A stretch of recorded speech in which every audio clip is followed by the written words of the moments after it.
Good morning. It's Monday, March 18th. I hope you had a great weekend. Are you ready for another week?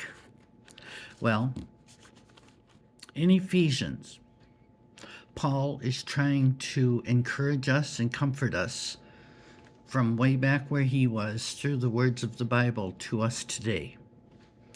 He is trying to say the right words. He is saying what God has given him to say to help us today. And first, what he says in chapter 6, verse 10, he says, "Finally, my brethren, be strong in the Lord and in the glory of his might," meaning his power and strength. He wants us to be strong, not to be weak, but to be strong in the power and strength of God. And he says, because we don't wrestle against flesh and blood. We've talked about this before, how we are really dealing with a spiritual world that we cannot see. But this is the part of the Bible where he truly does his best to describe it. And he says we are up against principalities, against powers, against the rulers of the darkness of this age, and against spiritual hosts of wickedness. Now, what does that mean? Well, if we are against principalities, we are going against the princes or the order of angels that are against God. We're actually being touched by evil angels. Against powers, which are the abilities. It can be the ability of an individual or the ability of a group to influence and direct us. We don't want to be under the power of anyone but God. And we are against the rulers of the darkness of this age. Now, who are those? Those are people who rule, but they are not of God. They are rulers.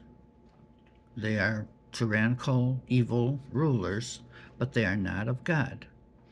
And they exist today in all countries, counties, groups, individuals, anyone who rules anyone or anything that is not of God. There are also spiritual hosts of wickedness. This is what we really have to watch out for, because these are human beings through whom the power of the devil can operate. These are usually human beings who allow anything and anyone to come and inhabit their mind and their body. They allow this to happen, and then they now can spew out words of hate. They can abuse. They can cause the human being to do all kinds of things, but they can also hurt many other people or even one other person, because the devil can use them. How can we prevent all this from happening? Well, Paul doesn't leave us helpless. He tells us we can put the armor of God on. And that is in Ephesians 6. And I encourage you to read that. We've gone through it before. There's the helmet of salvation.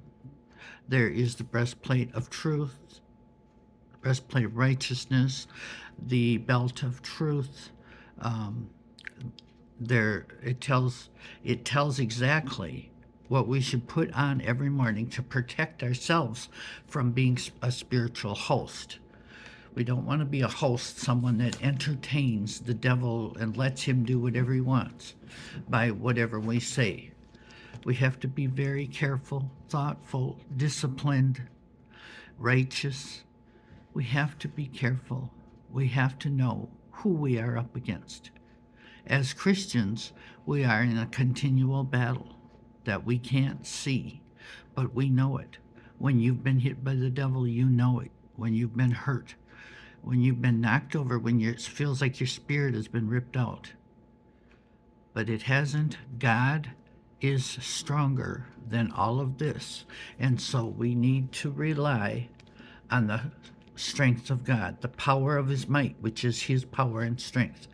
We can do that if we are Christians. We have the authority and the right to use God's strength, not our own, because we are not strong enough, but God's strength.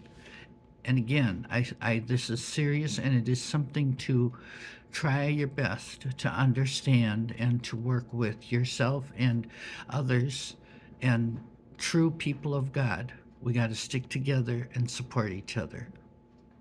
So, with that, I'm going to say, may God bless you today.